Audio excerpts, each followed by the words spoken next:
에미야, 너 20년 동안 거짓말했구나. 시어머니와 제 눈이 마주쳤어요. 시어머니의 얼굴은 창백했고 눈빛은 형언할 수 없을 만큼 복잡했어요. 어머니. 저는 황급히 노트북을 닫았어요. 손이 덜덜 떨렸습니다. 시어머니는 천천히 고개를 돌리시더니 창밖을 바라보고 아무 말씀도 없으셨어요. 20년간 쌓아온 모든 것이 무너져 내렸습니다. 안녕하세요. 저는 정미라 48살입니다. 20년 차 며느리예요. 겉으로 보기엔 평범한 가정주부죠. 시어머니를 모시고 남편 내조하고 딸을 키웠어요. 아파트 32평에서 시어머니와 함께 살고 있죠. 명절마다 친척들이 모이면 항상 이런 말을 들어요. 서현 엄마는 정말 효부야. 요즘 저런 며느리 어디서 찾아? 시어머니 모시고 사는 게 쉽지 않을 텐데 대단해요. 칭찬이라고 하시지만 전 웃으면서도 속으로 생각해요. 효부? 그냥 견디고 참고 사는 것뿐인데. 하지만 아무도 몰라요. 제가 매일 밤 무엇을 하는지. 가족들이 다 잠든 11시가 넘어서 노트북을 켜고 익명 블로그에 들어가서 시어머니에 대한 속마음을 쓴다는 것을요. 블로그 제목은 고부전쟁 생존일기. 20년간 1247개의 글을 썼어요. 하나하나가 제 진짜 마음이었고 제 유일한 도피처였죠. 이 블로그가 없었다면 진작 이 집을 떠났을 거예요. 오늘도 명절 준비로 정신없는 하루였어요. 새벽 5시에 알람이 울렸어요. 일어나서 부엌으로 갔죠. 냉장고에서 전날 손질해둔 재료들을 꺼내서 전 부치고 나물 무치고 갈비찜 만들었어요. 부엌에서 혼자 땀 흘리며 일하는데 거실에서는 시어머니 목소리가 들려왔어요. 애미야, 저는 기름을 더 빼야지. 느끼하잖아. 막 부친 전을 집어 드시더니 한 입 베어 물고는 그렇게 말씀하셨어요. 그럼 어머니가 하세요 하고 생각했죠. 네, 어머니. 다음엔 더 신경 쓸게요. 20년간 익숙해진 대답이에요. 시어머니는 또 주방으로 오셔서 냄비 뚜껑을 하나하나 열어보셨어요. 나물에 간이 좀 세다. 내 입맛엔 안 맞아. 갈비찜 국물이 왜 이렇게 많아? 조리는 덜한 거 아니야? 매번 이래요. 제가 하는 건 하나도 마음에 안 드신대요. 20년째 똑같은 잔소리를 듣고 있어요. 남편은 거실에서 신문만 보고 있었어요. 엄마가 아내한테 뭐라 하든 관심 없다는 표정으로요. 20년을 이렇게 살면서 단 한 번도 엄마 그만하세요라고 말한 적이 없어요. 딸 서연이는 방문도 열지 않았어요. 이어폰 끼고 스마트폰만 보다가 밥 먹을 시간에만 나왔다가 휙 들어가죠. 저녁 8시가 되어서야 겨우 설거지를 끝냈어요. 손가락 마디는 퉁퉁 붓고 허리는 끊어질 것 같았죠. 방으로 들어와 노트북을 켰습니다.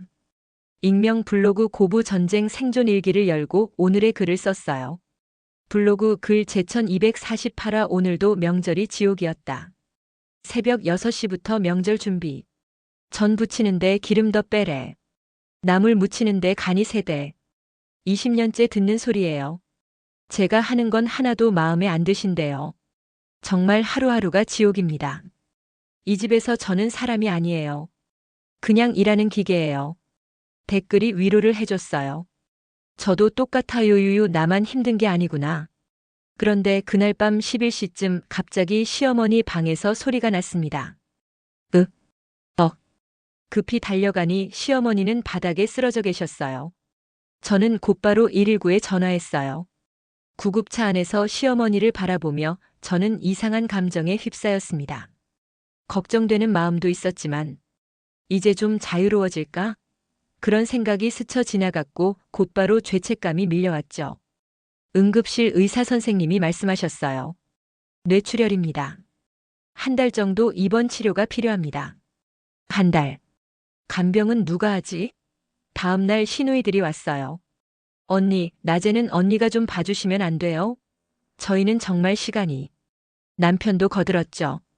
여보, 나도 회사 일이 있어서. 내 시간은? 네, 알겠어요.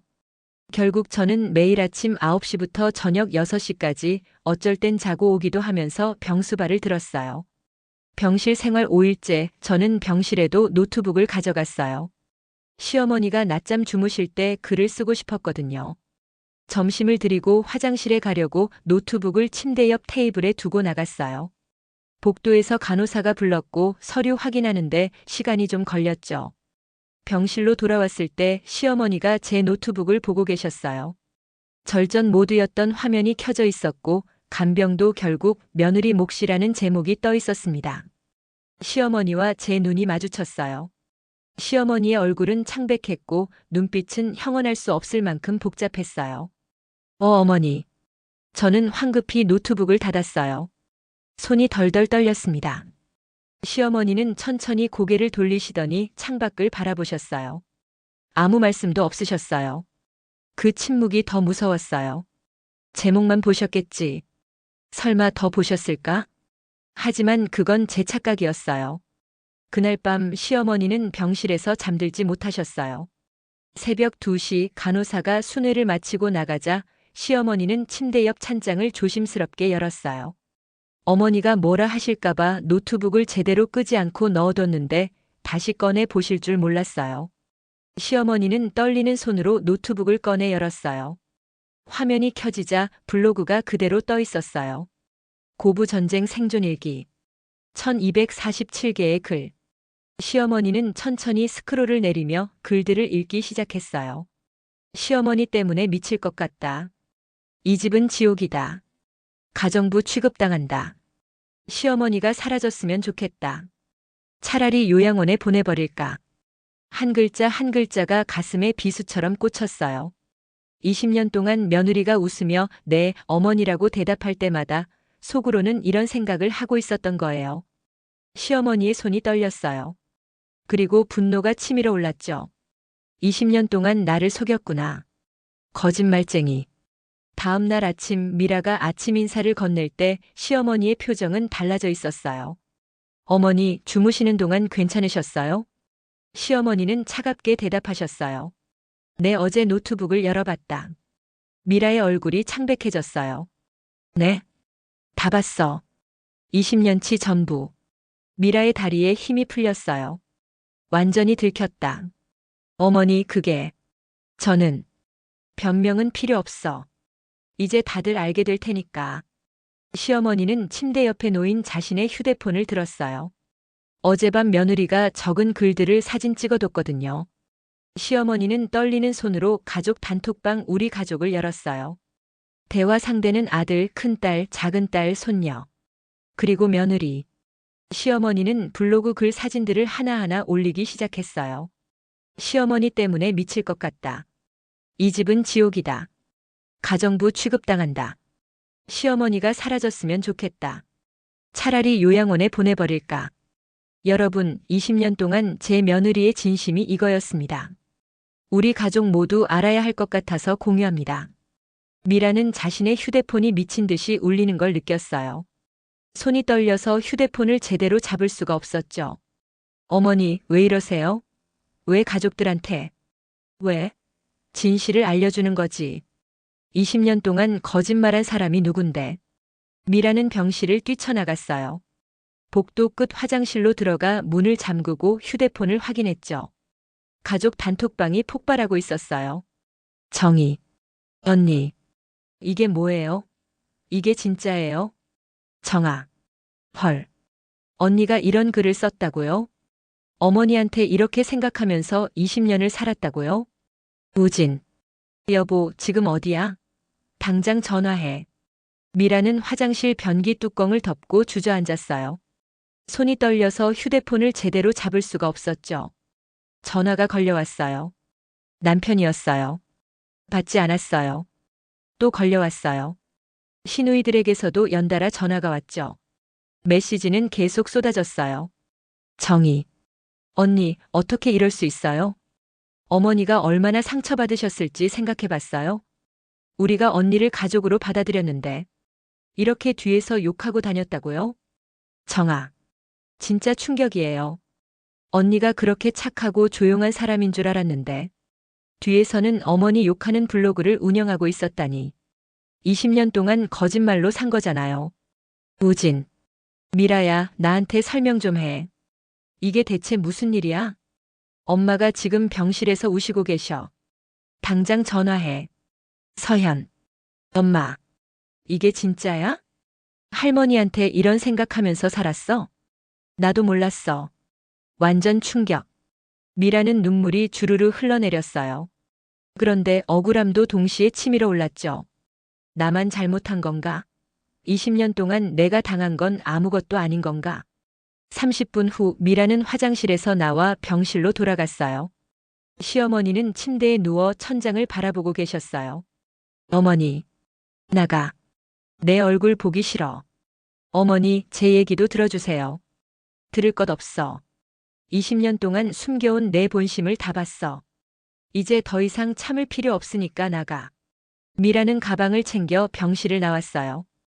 복도를 걸으며 휴대폰을 봤죠. 남편에게서 문자가 와 있었어요. 우진, 집에 와. 얘기 좀 하자. 가족회의 할 거야. 오늘 저녁 7시. 저녁 7시 집 거실에 가족들이 모였어요. 시어머니는 병원에 계시고 남편 우진, 큰 시누이 정희, 작은 시누이 정아, 딸 서연. 그리고 미라. 미라가 현관문을 열고 들어서자 거실의 모든 시선이 미라에게 쏠렸어요. 차가운 시선들이었죠.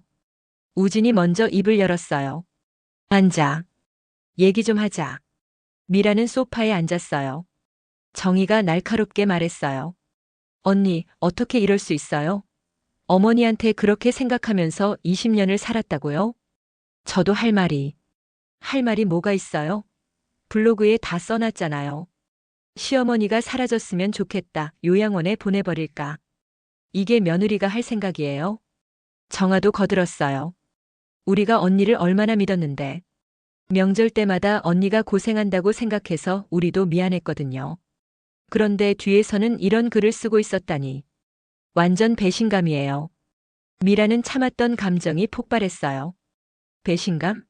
제가 20년 동안 느낀 게 뭔지 알아요? 거실이 조용해졌어요. 미라가 계속 말했어요. 명절마다 누가 혼자 준비했어요? 그리고 다들 나 몰라라 하면서 20년 동안 까탈스러운 어머님 시중은 누가 들었어요? 정희가 말하려 했지만 미라가 끊었어요. 언니는 직장 때문에 바빴고 정아는 애들 때문에 바빴죠. 그럼 전 한가했나요? 저도 쉬고 싶었어요. 매일 어머니 끼니 챙기느라 모임 하나 제대로 나가본 지가 옛날이라고요. 우진이 끼어들었어요. 그래도 그렇지 어떻게 엄마한테 그런 생각을. 당신은 뭐 했어요? 20년 동안 단 한 번이라도 엄마 그만하세요. 미라가 힘들어요라고 말한 적 있어요? 우진이 할 말을 잃었어요. 어머니가 매일 제가 하는 음식에 뭐라 하실 때, 청소에 뭐라 하실 때 당신 아내가 매일 혼자 울고 있었는데 관심도 없었잖아요. 미라는 딸 서연을 보며 말했어요. 서연아, 너도 마찬가지야. 엄마가 할머니 때문에 힘들어하는 거 알고 있었으면서 방에만 틀어박혀 있었잖아. 가족이 힘들 때 외면하는 게 가족이야? 서연이 고개를 숙였어요. 미라가 가방에서 수첩 하나를 꺼냈어요. 20년 동안 기록해온 일기장이었죠. 여기 다 기록되어 있어요. 어머니가 저한테 한 말들, 당신들이 저한테 한 행동들. 20년치 전부요. 미라는 일기장을 펼쳐 읽기 시작했어요. 2010년 3월 첫 임신 소식을 전했을 때 어머니가 하신 말씀. 애 낳으면 고생인데. 딸이면 어떡하냐. 2012년 8월 제가 유산했을 때 어머니가 하신 말씀. 아들을 못 낳아서 그런가 봐. 2015년 추석 제가 새벽 6시부터 명절 준비했을 때 어머니가 하신 말씀. 요즘 며느리들은 성의가 없어. 거실이 침묵에 잠겼어요. 제가 블로그에 쓴 건 제 진심이에요. 숨기지 않을게요. 저도 힘들었어요. 너무 힘들어서 미칠 것 같았어요. 그래서 블로그에 썼죠. 그게 제가 살아남는 방법이었어요. 우진이 차갑게 말했어요. 그래도 그건 아니잖아. 엄마한테 그렇게 생각하는 게 정상이야? 미라가 웃었어요. 쓸쓸한 웃음이었죠. 정상? 20년 동안 가정부처럼 살라고 하는 게 정상이에요? 가정부? 우리가 언제? 매일이요. 매일 그렇게 저를 대했어요. 간병도 결국 저한테 떠넘겼잖아요. 당신들은 바빠서 못한다면서요. 정희가 화를 냈어요. 우리도 사정이 있잖아요. 저도 사정이 있었어요. 그런데 아무도 물어보지 않았죠. 미라는 괜찮겠지, 미라는 할 수 있겠지. 20년 동안 그렇게 저를 당연하게 여겼어요. 우진이 한숨을 쉬었어요. 이혼하자. 거실이 얼어붙었어요. 미라가 남편을 바라봤어요.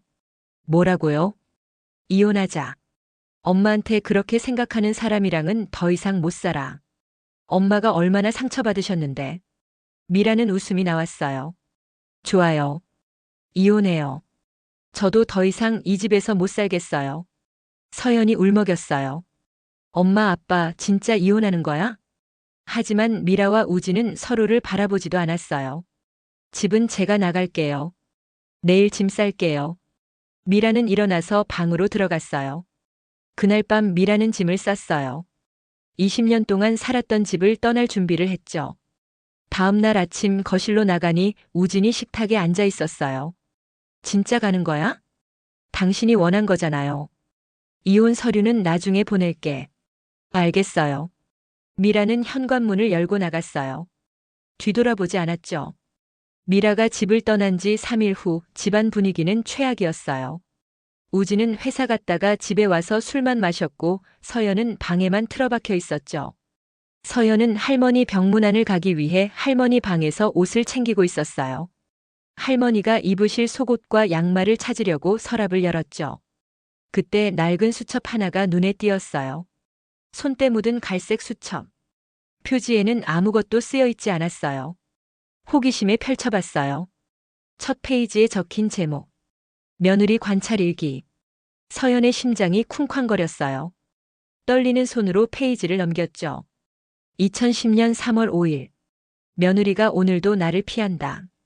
시어머니한테 먼저 인사도 안 하고. 요즘 젊은 것들은 예의가 없어. 2012년 8월 12일. 며느리가 또 전을 제멋대로 붙였다. 기름이 너무 많아.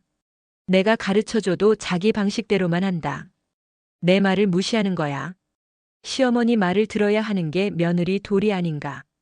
2015년 9월 20일. 며느리 태도가 마음에 안 든다.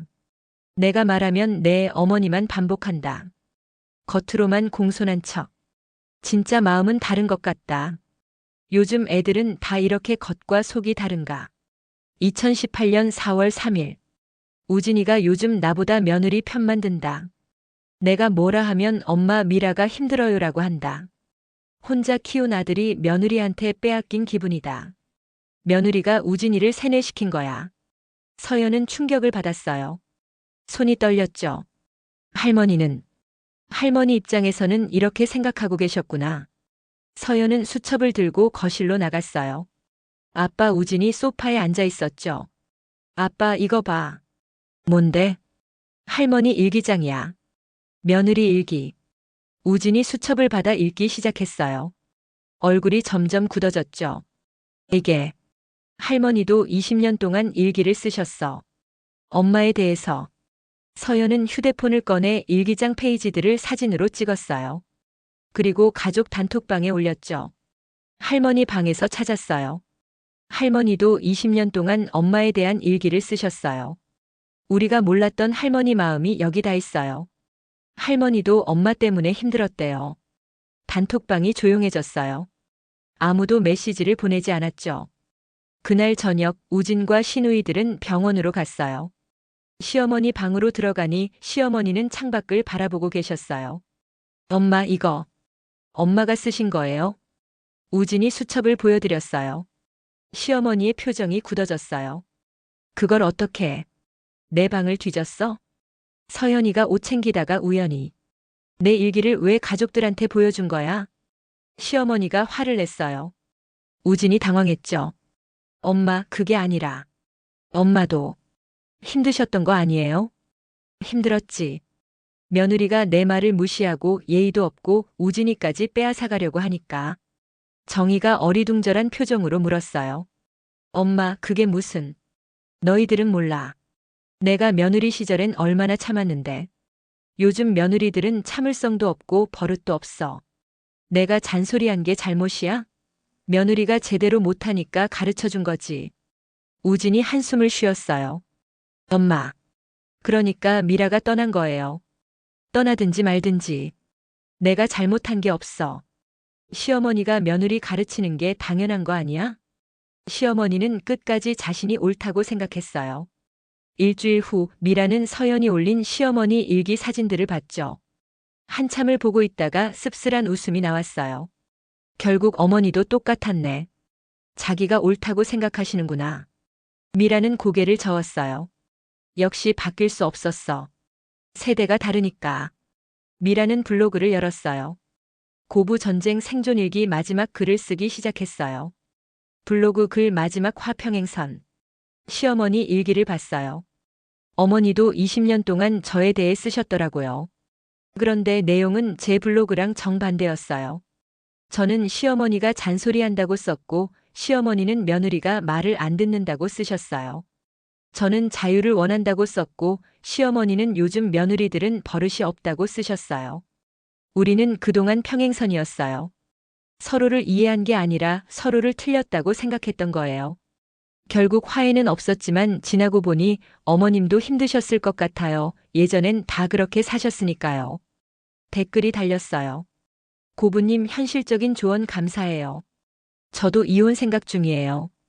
다들 화해한다고 하는데 진짜 현실은 이거죠. 미라는 노트북을 닫았어요. 이게 맞는 선택이었을까? 후회는 없었어요. 하지만 아쉬움은 남았죠. 만약 우리가 진작 서로 솔직했다면? 만약 서로의 입장에서 조금만 생각했더라면? 하지만 이미 지나간 일이었어요. 미라는 차를 한 잔 따라 마셨어요. 따뜻한 차가 목을 타고 내려갔죠. 이제 시작이야. 나를 위한 살. 같은 시간 시어머니도 창밖을 바라보고 있었어요. 미안해, 애미야. 나도. 힘들었어. 두 사람은 서로 다른 곳에서 같은 하늘을 바라보고 있었습니다. 20년간 함께 살았지만 서로를 몰랐던 두 여자. 이제는 각자의 길을 가기로 했습니다. 완벽하지 않은 결말. 해피엔딩도 아닌 결말. 하지만 어쩌면 이게 현실이었습니다.